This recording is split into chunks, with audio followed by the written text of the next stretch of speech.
today is Lama Tsongkhapa Day.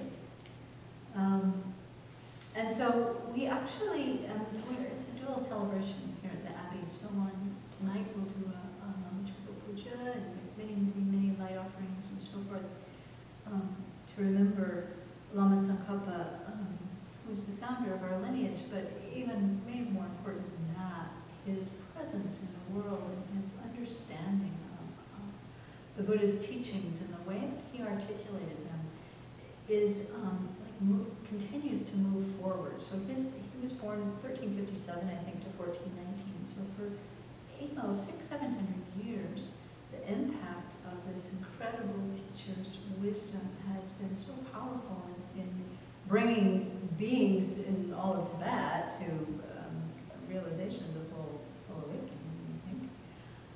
But the ripples of his wisdom still continue, and that we actually here in the United States of America have the opportunity to learn from him. It's quite amazing. He's revered as an emanation of the three great bodhisattvas, Chenrezig, Manjushri, and Vajrapani. So kind of like the embodiment of the enlightened compassion, wisdom, and spiritual power of the Buddha mind. So on Sunday we had we combined a recognition of Lama Tsongkhapa Day with joining in a nationwide vigil, remembering victims who have been killed by guns in the United States in the last 2 years particularly. The day coinciding with the anniversary of the Sandy Hook shootings at the elementary school in Connecticut in 2012. And it was a beautiful sharing of people expressing their concern, their fear, their hope, and everyone here wishing to bring their understanding of the Buddha's teachings, their understanding of compassion into cultivating a heart that has the strength and the wisdom to hold the situation of what appears to be really growing violence in this country, but without anger, rage, outrage, but with a kind of a wisdom and a strength to act in a positive way. So in that regard, I was struck by the quote of the week that came to me from Shambhala Publications, from Dzogchen Rinpoche.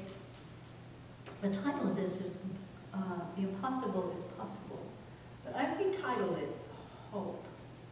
And it's very interesting and timely because it takes the understanding of Buddha's teaching to a different way of thinking about how to maintain hope in difficult times or when we have discouragement about anything. So his first line is, recognizing the instability of causes and conditions leads us to understand our own power to transform obstacles and make the impossible possible. So, as you may recall, when we are reflecting on the miseries of cyclic existence, the very first one on the list is recognizing that there is no stability. Nothing is stable, nothing is secure.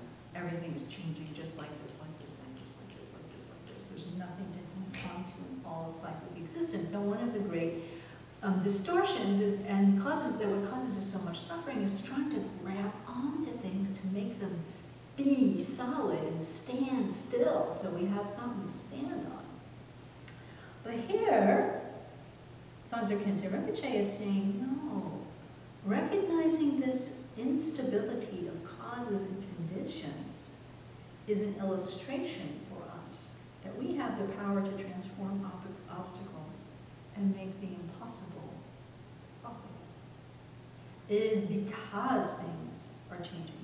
It is because there is no stability that we can make the impossible possible. So this is true in every area of your life. As a silly example, if you don't have a Ferrari, you may very well create the conditions to have one. As long as Ferraris exist, it's possible to have one. I mean, we can see that theoretically.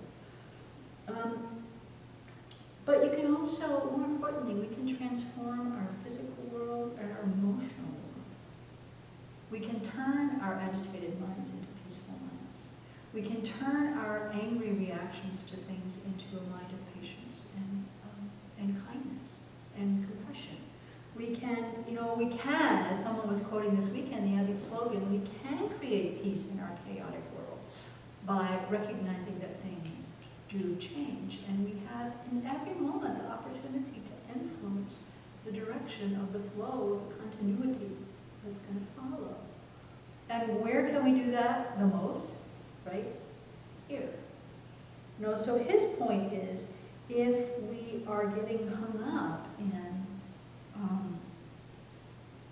that things are so miserable, there's so much violence in the world, people are suffering so much, I'm such a loser, I'm not a good student, everything from the global way that we get depressed to the very personal way we get depressed.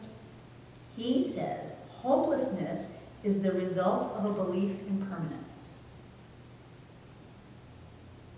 I think that's brilliant. Hopelessness is the result of a belief in permanence. That means we think nothing can change when we're hopeless. Its opposite, he says, is blind hope, which is also a result of the belief in permanence. The blind hope that somehow, magically, somewhere, somehow, things are going to transform. Well, that's not going to happen either. But if we keep in mind this really very basic and hard for us to remember fact of existence, that things are changing, our mind is changing, phenomena are changing, this chair is changing moment by moment by moment, and is always then able to be affected by the causes and conditions around it. So that we have the capacity to make change in our own mind, which, in a very reductionist way, you could say is exactly what Lama Tsongkhapa was trying to help us understand.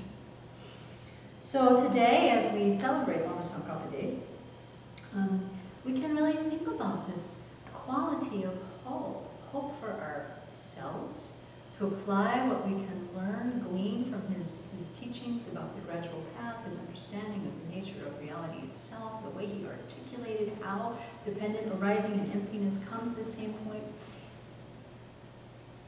Take that and our opportunity to have some relationship and contact with that as a teaching for ourselves to recognize that we can understand these things, that we have the capacity to change our present mind to a mind like Lama Tsongkhapa's, and that we can hold out hope for also having an impact on the world in a greater way.